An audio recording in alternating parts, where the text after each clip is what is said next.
کربلا کے مجرموں کا انجام۔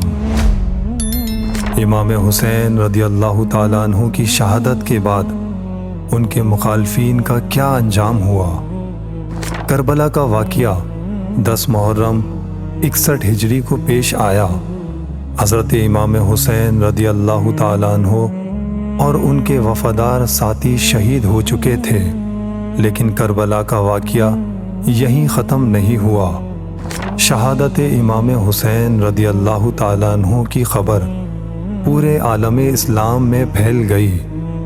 بہت سے مسلمانوں کو اس سانحے پر شدید رنج ہوا، خاص طور پر کوفے کے بہت سے لوگ جنہوں نے پہلے حضرت امام حسین رضی اللہ تعالیٰ عنہ کو خطوط لکھے تھے لیکن بعد میں ان کا ساتھ نہ دے سکے، سخت ندامت اور پشیمانی کا شکار ہوئے۔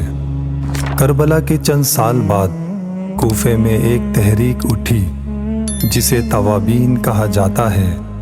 توابین کا مطلب ہے توبہ کرنے والے۔ ان لوگوں کا خیال تھا کہ وہ حضرت امام حسین رضی اللہ تعالیٰ عنہ کی مدد نہ کر کے ایک بڑی غلطی کے مرتکب ہوئے ہیں۔ اسی دوران عراق میں ایک شخصیت سامنے آئی جن کا نام مختار سقفی تھا۔ مختار سقفی نے یہ اعلان کیا کہ وہ حضرت امام حسین رضی اللہ تعالیٰ عنہ کے قاتلوں سے بدلہ لیں گے۔ بعد میں مختار سقفی اور ان کے ساتھیوں نے کربلا میں شامل کئی افراد کے خلاف کارروائیاں کی۔ تاریخی کتابوں میں ذکر ملتا ہے کہ کربلا کے واقعے سے تعلق رکھنے والے متعدد افراد اس دوران مارے گئے۔ ان میں عمر بن سعد بھی شامل تھا جو کربلا میں لشکر کی قیادت کر رہا تھا۔ اسی طرح عبداللہ بن زیاد بھی بعد میں ایک جنگ میں مارا گیا۔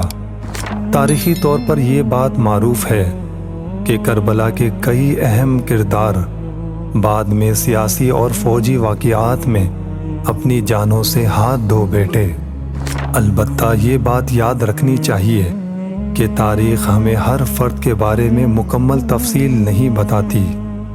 بعض لوگوں کے بارے میں مختلف روایات ملتی ہیں اور بعض کے بارے میں معاملات بہت محدود ہیں۔